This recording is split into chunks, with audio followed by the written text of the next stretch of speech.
I met a gypsy. To think about the way that Yamaha 450 changed, like in 1 year, it went from basically being like this unrideable, unwinnable machine to then AP killing it on that bike, Ferrandis killing it on that bike. Ferrandis is probably going to win the outdoor championship, and as the little cherry on top, Tomac's going there next year. So it's like, can you believe the transition that bike could make? Like, can you speak at all on like how that can be possible?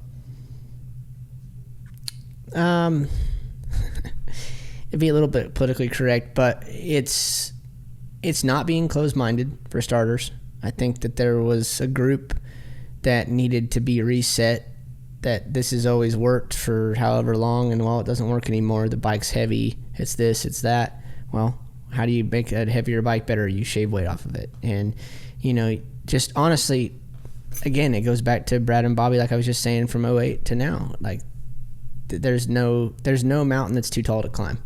And again, respect the hell out of it. They'll do whatever it takes. They're going to work till midnight every night, or shit, not even go to sleep for that matter. And again, I mean, you got to admire the hell out of it. They've pulled it off.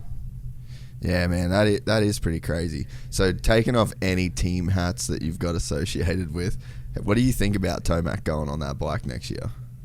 Like, what's he looking for? I think just a change.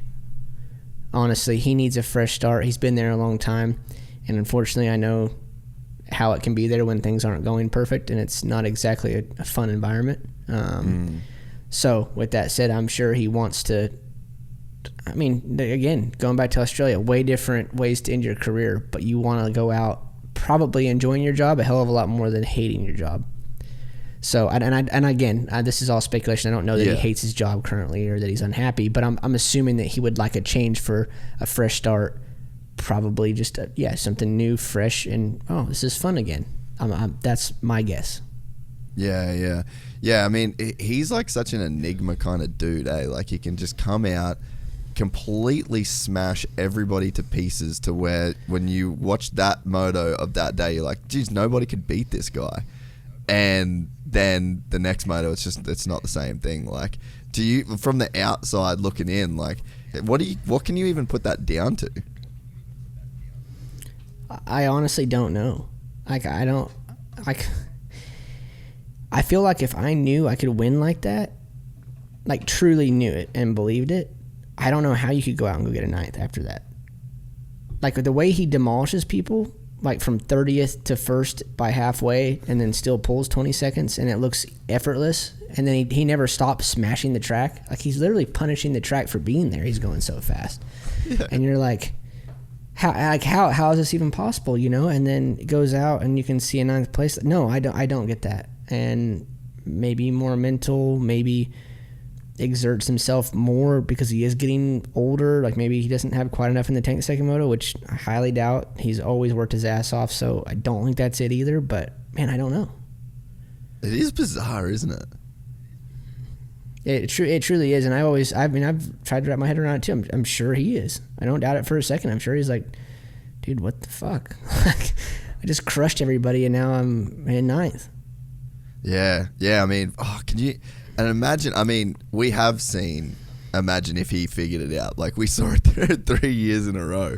But it's like, how do you go from like that guy to that guy? And it's like, the bike's not, I guess, that much different. I mean, easy for me to say the bike's not that much different. I'm not the dude riding it.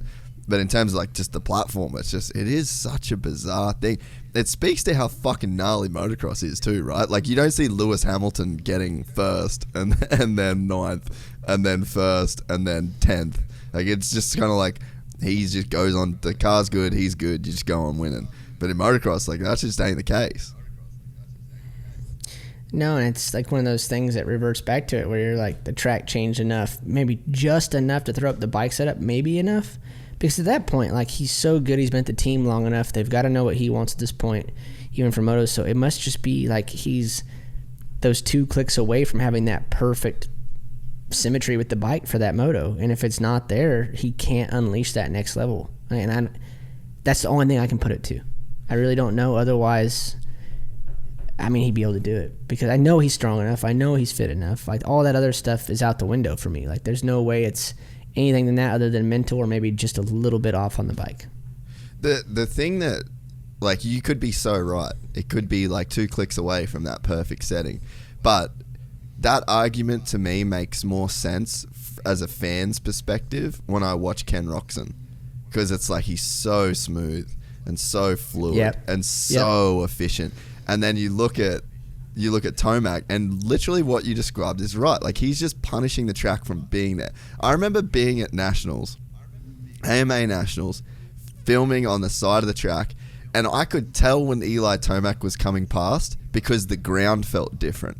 That's not a fucking exaggeration. Yeah. That is straight up real shit. You'd have your back turned to Eli Tomac, and you could fucking feel him braking. So it's like, in my mind, that whole bike setup thing just doesn't make sense because it seems like he just don't give a fuck. No, I mean, I don't think he does.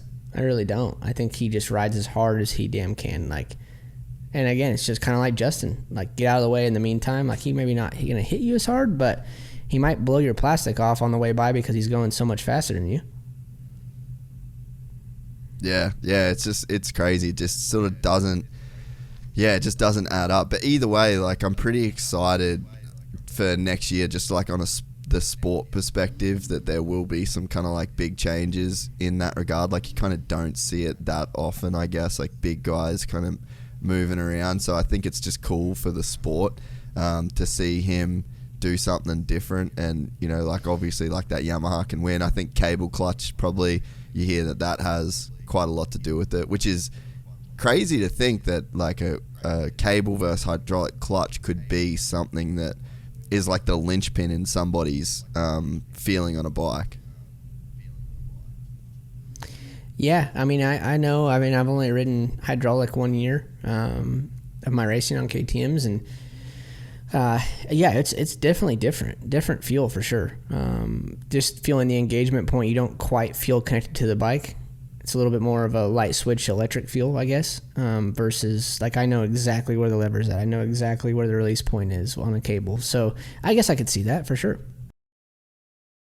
If you enjoyed this content, please like and subscribe. And to listen to the full 3-hour podcast, search Gypsy Tales in your favorite podcast platform or click the link in the description below. Gypsy Gang.